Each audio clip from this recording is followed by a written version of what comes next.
সারা দেশে চলছে নির্বাচনী হাওয়া। নির্বাচনের খবর জানতে আমরা সরাসরি যুক্ত হচ্ছি রাজবাড়ী প্রতিনিধি জাহাঙ্গীর হোসেনের সাথে। জাহাঙ্গীর, কেমন দেখছেন আপনার এলাকার ভোটের হাওয়া? ভোটার ও প্রার্থীদের ভাবনার কথা জানান আমাদের। মার্জিয়া, আপনি যেমনটি বলছিলেন, আমরা রাজবাড়ীতে দুইটি নির্বাচনী আসন রয়েছে।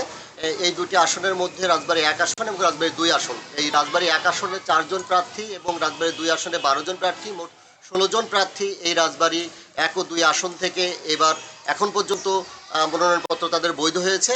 20 তারিখে মনোনয়নপত্র প্রত্যাহারের শেষ দিন পর্যন্ত আসলে বোঝা যাবে যে কতজন প্রার্থী আসলে প্রতিদ্বন্দ্বিতা করবে।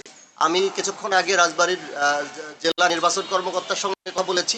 তিনি বলেছেন যে আজকে সকাল পর্যন্ত কোনো প্রার্থী এই মনোনয়নপত্র প্রত্যাহার করেননি এবং তিনি আমাদের কাছে বলেছেন যে নির্বাচনী পরিবেশ এখন পর্যন্ত সন্তোষজনক আছে।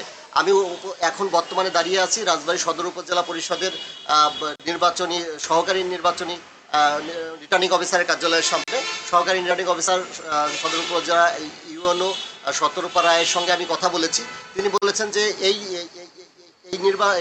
উপজেলা পরিষদের যে আওতাধীন এবং সদর উপজেলা পরিষদের আওতায় যে রাজবাড়ীতে যতগুলো প্রাথমিক বিদ্যালয় রয়েছে, এখন এই প্রাথমিক বিদ্যালয়ের প্রধান শিক্ষকদের নিয়ে যে কেন্দ্রগুলো রয়েছে প্রধান শিক্ষকদের নিয়ে তিনি আজকে এই সকাল 11টায় মত বিনিময় সভা করছেন এবং তিনি এই রাজবাড়ীতে যাতে নির্বাচনটা শান্তিপূর্ণ সুষ্ঠুভাবে পরিচালনা করা যায় তিনি সেই জন্যে এই প্রধান শিক্ষকদেরকে সাথে মত বিনিময় করবেন এবং তাদেরকে নির্দেশনা প্রদান করবেন। তিনি আরও বলেছেন যে রাজবাড়ী সদর উপজেলায় নির্বাচনী আচরণবিধি রক্ষা এবং পাশাপাশি গণভোট এবং জাতীয় নির্বাচনের প্রচারণা তারা দক্ষতার সঙ্গে অব্যাহত রেখেছেন।